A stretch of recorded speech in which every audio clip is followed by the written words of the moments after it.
Cheers and tears today in Manhattan federal court after a jury convicted Dr. Robert Hadden of sexually abusing many of his former patients.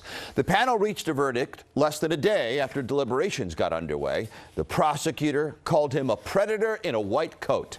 Eyewitness News reporter CeFaan Kim was in the courtroom when the OB-GYN and his former patients heard the jury's decision. He joins us from the courthouse. CeFaan.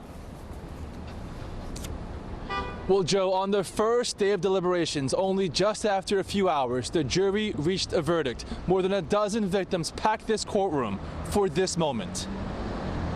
For the victims of former Columbia OB-GYN Robert Hadden, it has been a years-long journey. When that verdict was read out loud, there was uncontrollable joy. He showed no remorse the entire trial. He even attempted to speak to me when passing in the hallway. Which I won't even repeat, but he's psychotic.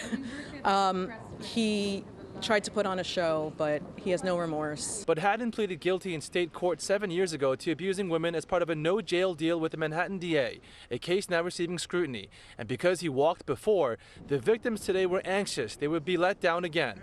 That did not happen. Guilty on all 4 counts of knowing enticement or inducement to travel to engage in unlawful sexual activity. He's accused of sexually abusing dozens of women over a 20-year period, including multiple minor girls. Meanwhile, more than 200 former patients settled lawsuits against Columbia University with agreements of more than $230 million. I don't know if we'll ever have closure, to be honest with you, CeFaan, because the reality for me now is, why was this covered up for so long? In a statement, the U.S. Attorney saying Robert Hadden was a predator in a white coat. For years, he cruelly lured women who sought professional medical care to his offices in order to gratify himself. Evelyn Yang, wife of former mayoral and presidential candidate Andrew Yang, didn't testify in this trial, but is also a victim. I've waited for this day for so long. So many of us have waited for this day for so long.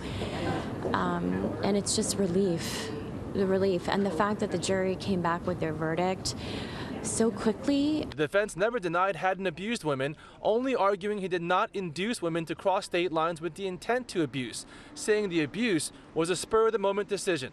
Jurors say that strategy backfired. It almost seemed like he was always like grooming them for a while. I mean, he saw a lot of them for a while and didn't do anything until he got. And some of them, you know, because he was their first gynecologist, a lot of them didn't know that he, you know, was doing things that he shouldn't have to them. There's no defense. You were there a lot too. There was literally no defense, and their argument was sort of a masterclass in gaslighting hundreds of women who know very specifically what happened to them.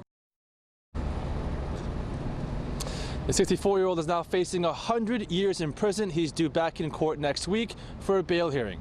Reporting live in Lower Manhattan, CeFaan Kim, Channel 7, Eyewitness News. And thank you, CeFaan. CeFaan has followed the trial from the very beginning. You can see our coverage at abc7ny.com.